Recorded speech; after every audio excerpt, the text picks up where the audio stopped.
Hello all, it is time for another Robot Damashii review, and this time we're looking at the Zeta Gundam. Wow, totally out of frame.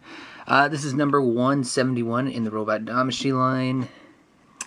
Yeah, not too much to say. I'm a little late to the game on this one. Sorry, it's been out for about a year. And yeah, this is just one of the figures that I've had to review. Pick up, review, and all that stuff. Anyways, here's the front of the box. Very nice view of the Zeta Gundam. There we go. Again, number 171. Turning the box around. We see some of the poses that you can achieve with this figure. Okay. So anyways, that's the box. Let's take a look at the figure itself by cracking it open. So the first thing I want to do is show off the design of the Zeta Gundam, and as you can tell, it's very much 80s inspired. That being because it's from the 80s. The series was started, I can't remember. I'm sure someone in the comments will tell me.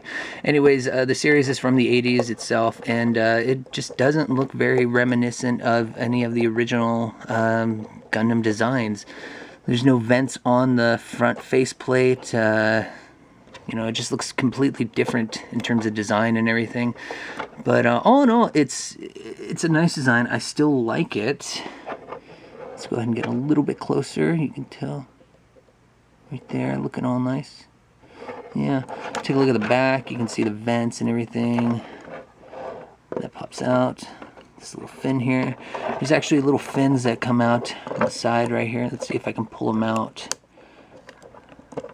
There we go. Little fins that pull out on the side of the wings. So it's a relatively cool design, very different from the original Gundam, since this series was the exact sequel. So yeah, let's go ahead and get into the accessories for the figure. Starting with basic accessories, we get the oh-so classic Robot Damashii stand attachment. Of course, this fits onto the lower crotch portion of the mobile suit. And then we go into hands. We have trigger finger holding hands. We have beam saber holding hands. We have open palm hands, looking very much like Gundam Seed hands.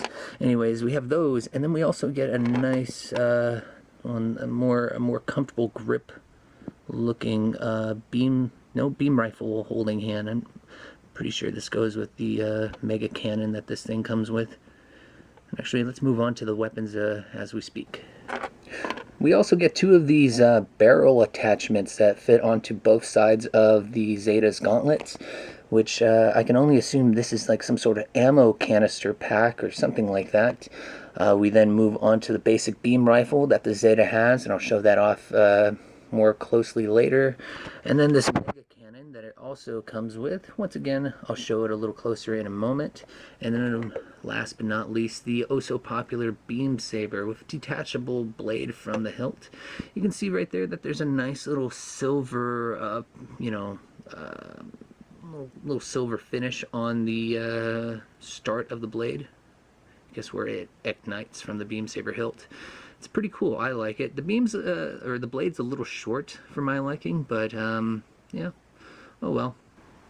Last but not least, we get the Zeta shield, and I actually think this shield is kind of wimpy looking in terms of comparison to the mobile suit. I mean, look, do you really think that this shield can cover this whole mobile suit and protect it?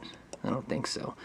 So yeah, it's easily inserted into the forearm of either side of the Zeta's arm. There's the hole that the peg goes into, and then putting the Zeta down, here's the peg insert. It also has a hinge joint, so it can pretty much move anywhere it needs to. So yeah, it doesn't extend out or anything like that, but it's just a basic shield, just kind of wimpy.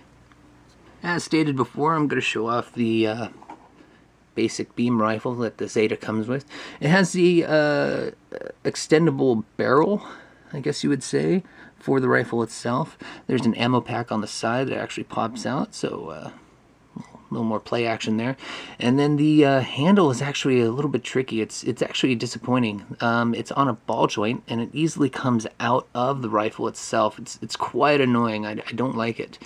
We also get a little peg insert for God knows whatever. I mean, it can fit onto the mobile suit's underarm, I guess you would say. Not underarm, but under forearm. But it just makes it look really awkward the way the Zeta's holding it. It makes no sense to me. Anyways, yeah, there's a basic beam rifle there. And then we move on to the Mega Cannon, or whatever the hell this thing is. Pretty cool. I'm really glad that Bandai decided to pack it with it. Of course, all sides open up where there are handles, and all handles do come out like so. So pretty cool. This one's a little trickier. There we go. So pretty cool. And each beam rifle comes with the feature of being able to detach, or I'm sorry, attach the beam saber blade in its barrel. So like that. Or thinking this did it too. Yeah, or like that. So pretty cool. I like that little feature. I didn't see the Zeta do it too often, but yeah, it's always cool to have. We're now going to attach the little gun barrels onto the Zeta's gauntlets. It's pretty easy. All we have to do is detach this front plate on the gauntlets themselves, and then I'm thinking we attach the little ammo pack or whatever it is onto the forearm also. That's what this hole, or I'm sorry, this peg insert is for, and a little hole right there. So placing the camera down gently. Let's go ahead and start that off. I guess I'll put the little attachment to the upper portion of the forearm first, and it's pretty secure on there. And then we go ahead and pull that out. It's pretty easy. Now I don't think it matters which barrel you put in. I think they're the same. They're the same no matter what. And yeah, I think I have it in already. That's cool. So let's take a closer look. I'm pretty sure, if I can get it to focus, that's how it's supposed to look. I like it. I guess it's cool. It's a cool little secret side weapon that the Zeta has. Moving on to articulation, I've gone ahead and taken the backpack off of the figure just to make things easy for me. Starting from the top to the bottom, we start with the arms, full 360 rotation, and we get that much of a lift in the arm itself. We also get 360 at the bicep. Either or. Anyways, full double joint action in the elbow. We then get full 360 at the hand peg insert with these hands, by the way. So really good basic articulation in the arm, but still a good one. Connecting at the shoulder to the arm, we get some nice hinge action, making the shoulder lean forward. Ooh, the whole mobile suit lean forward. So that's pretty cool. Makes it easier to pose with the gun or something like that. The head can turn 360, but you know, of course, there are these collar guards that stop it. It's on a ball joint, and I can't tell if there's too much other articulation in the neck. So as far as I can tell, it's just a simple articulation joint right there, one connecting to the neck and the neck connecting to the torso. So pretty basic there. Moving to the chest, or I'm sorry, the torso, upper torso anyways. We get a nice bend in the abdomen, not too much, just leans forward a little bit and then can lean right back up. Now it is a ball joint connection from the lower portion of this torso connecting to the hips and everything, but the skirt armor in the back is hindering it, so it can't really turn. But we do get a nice little bit of motion like so. So I guess that's not too bad. And then speaking of skirt armor, everything is pretty much, ball joint connection. Side skirt armor doesn't really move all that much. Side skirt armor in the front moves up about that much.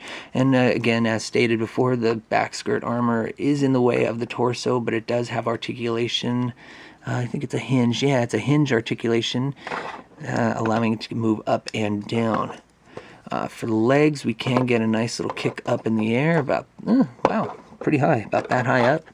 And yeah, it's kind of got some, there goes the first little piece of plastic come off. It has some connections kind of like the Gundam Seed figures. So anyways, legs can kick out from the side about that much.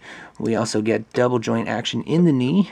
And as the knee goes up, there is portions of the leg in the back that actually slide into the lower leg. So that's cool. Ankle skirt armor, all that moves. So not too crazy. We also get ankle pivot in the foot, and then the toe moves up a little bit like so. So all in all, this mobile suit does have some good articulation. It just seems to be a little too much for my liking. But then again, I know this is a transforming mobile suit, but at the same time, this mobile suit doesn't transform. Oh yeah, also we get some articulation in the shoulder armor right there. So not too bad. Let's move on to the backpack. The backpack is inserted simply through a peg. Nothing too complicated there. There's the hole in the back of the Zeta. Wings are on a ball joint, can move 360, and then I showed you before that there's little side wings that pop out like so. It's a little hard to pop out sometimes, but yeah, there they are. And then there's the front, I guess, front wing, the wing in the middle of the Zeta's backpack that likes to pop out. So gives it an extra boost. So pretty basic in terms of articulation. I mean, the wings, the side come out a little bit, but not really that much. So yeah, it's nothing really that special. So I'm trying to pose this figure in order to show you guys what it looks like with the basic beam rifle in its hand, and I'm coming into quite a bit of a problem with the handle.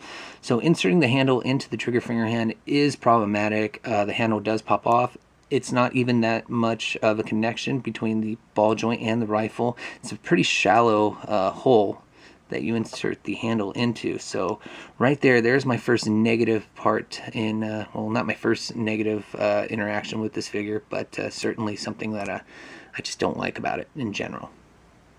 And because I know most of you want to see probably a closer look of the Zeta Gundam, here we are, starting from head to toe. You can really tell that it's definitely from the 80s based on its design. A very blocky looking mobile suit. And that was the era. That was the 80s with their mobile suit designs.